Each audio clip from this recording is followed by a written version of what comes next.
Hello বন্ধুরা, কেমন আছেন আপনারা? আশা করছি খুব ভালো আছেন। আমিও খুব ভালোই আছি। आप लोग कैसे हैं? क्या हाल चाल फ्रेंड? आशा करती हूँ आप लोग बहुत अच्छे होंगे। भगवान से प्रार्थना करती हूँ आप लोग बहुत बहुत अच्छे होंगे। मैं भी बहुत अच्छी हूँ। आज क्या मैं बनाना चाहिए? भोला माछ मैं बना रही हूँ आज भोला माछ।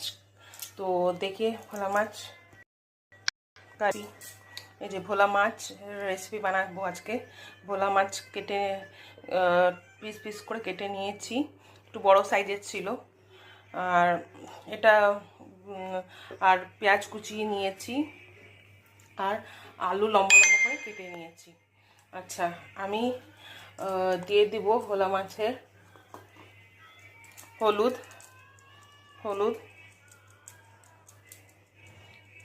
ছোট্ট এক চামচ মতন হলুদ দিলাম, আর দিব অল্প একটু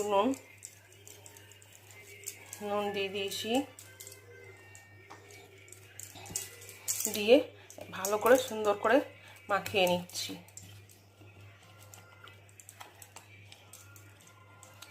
আমি এটা পরিষ্কার করে সুন্দর করে কেটে গুছিয়ে নিয়েছিলাম।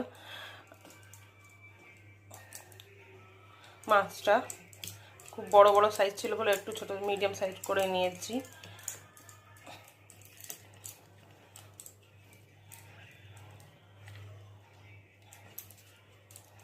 সবটাতে হলুদ আর নুন মাখানো হয়ে গেছে, দেখতেই পাচ্ছেন। সবটাতে সুন্দরভাবে হলুদ নুন মাখিয়ে আমি রেখে দিলাম। হাতটা ধুয়ে নিব।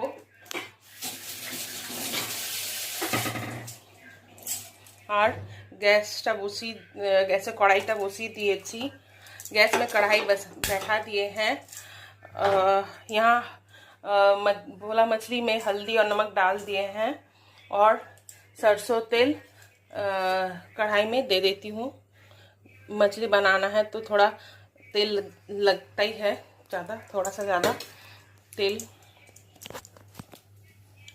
ये मैं सरसों तेल में करती हूँ। आप लोग किस में करते हैं मेरे को ज़रूर बताइएगा। सरसों तेल में करने का अच्छा टेस्ट होता है, थोड़ा झांझ निकलता है उससे, तो अच्छा लगता है। সরষা তেলে রান্না করলে একটা টেস্টটা আলাদাই লাগে, তো সেই জন্য আমি সরষা তেলেই বানাচ্ছি। আর মশলার মধ্যে আমি নিয়েছি হলুদ, নুন, লাল লঙ্কা গুঁড়ো, ধনে গুঁড়ো, আর রয়েছে আপনার জিরে গুঁড়ো, আর পেঁয়াজ আদা লঙ্কা